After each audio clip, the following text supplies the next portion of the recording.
എല്ലാവർക്കും നമസ്കാരം. ഞാൻ ഇന്ന് നിങ്ങളോട് പറയാൻ പോകുന്നത് ഒരു മനസ്സിൻ്റെ ശക്തിയെക്കുറിച്ചാണ്. ഞാനൊരു ഉദാഹരണ സഹിതം പറയാം. ഇപ്പോൾ നമ്മളൊരു കുട്ടിയെ പഠിക്കുന്നതിന് വേണ്ടി കൊണ്ടുവന്നിരുത്തുക. ഈ കുട്ടി കംപ്ലീറ്റ്ലി മൈൻഡ് ഡിസ്റ്റർബ്ഡ് ആണെന്ന് കരുതുക. അതായത് എന്തെങ്കിലും ഫാമിലി ഇഷ്യൂ അല്ലെങ്കിൽ അവൻ്റെ പേഴ്സണൽ ആയിട്ടുള്ള കാര്യങ്ങളുമായിട്ട് പെട്ടെന്ന് അവൻ മൈൻഡ് ഭയങ്കരമായിട്ട് അപ്സെറ്റായി ഭയങ്കര നിരാശപ്പെട്ടു നിൽക്കുവാണെന്ന് കരുതുക.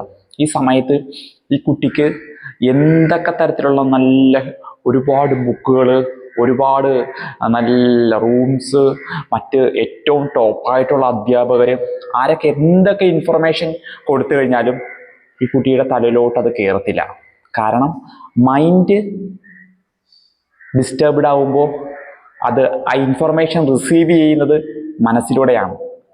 മനസ്സ് തുറന്നു നിന്ന് കഴിഞ്ഞാൽ മാത്രമേ, മെസ്സേജുകൾ സ്വീകരിക്കാൻ തുറന്നു നിന്ന് കഴിഞ്ഞാൽ മാത്രമേ ആ വരുന്ന കാര്യങ്ങൾ എത്ര ക്വാളിറ്റി ഉള്ളതാണെങ്കിലും ക്വാളിറ്റി കുറഞ്ഞതാണെങ്കിലും അത് അകത്തേക്ക് കയറത്തുള്ളൂ. അപ്പോൾ മനസ്സെന്നത് ഏറ്റവും പ്രധാനപ്പെട്ടതാണ്. മനസ്സ് നല്ല ഹാപ്പിയും സന്തോഷത്തോടെയും നല്ല ത്രില്ലിൽ നിന്നാൽ മാത്രമേ നമുക്ക് ശ്രദ്ധിക്കാൻ പറ്റത്തുള്ളൂ. അതോടൊപ്പം തന്നെ എന്താ പറയുന്നത്, ആ കേൾക്കുന്ന കാര്യങ്ങളുള്ളിലേക്ക് റിസീവ് ചെയ്യത്തുള്ളൂ. ഇതുപോലെ തന്നെയാണ് നമ്മുടെ ആരോഗ്യത്തിൻ്റെ കാര്യവും. നമ്മളിപ്പോൾ ഒരുപാട് തരത്തിലുള്ള ഹെൽത്തി ആയിട്ടുള്ള ഫുഡ് കഴിക്കുന്നു, മറ്റു കാര്യങ്ങളൊക്കെ ചെയ്യുന്നുണ്ട്. പക്ഷെ നമ്മുടെ മനസ്സ് നല്ല ഫ്രഷ് അല്ലെന്നുണ്ടെങ്കിൽ ഈ കഴിക്കുന്ന ഭക്ഷണങ്ങളുടെ ഗുണാംശങ്ങൾ നമ്മുടെ ശരീരം റിസീവ് ചെയ്യണമെന്നുണ്ടോ? ചിലപ്പോൾ റിസീവ് ചെയ്യാം, പക്ഷേ നല്ലൊരു ഭാഗവും ചിലപ്പോൾ ശരീരം റിസീവ് ചെയ്യാതെ വരാം.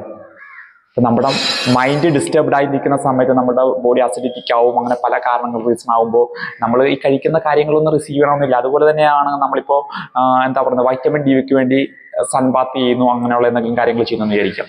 സൂര്യപ്രകാശം നമ്മുടെ ശരീരത്തെ ഏൽക്കുന്നു.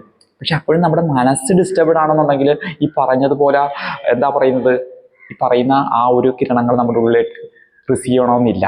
അപ്പോൾ എല്ലാത്തിനും പ്രധാനപ്പെട്ടതാണ് നമ്മുടെ മനസ്സ്.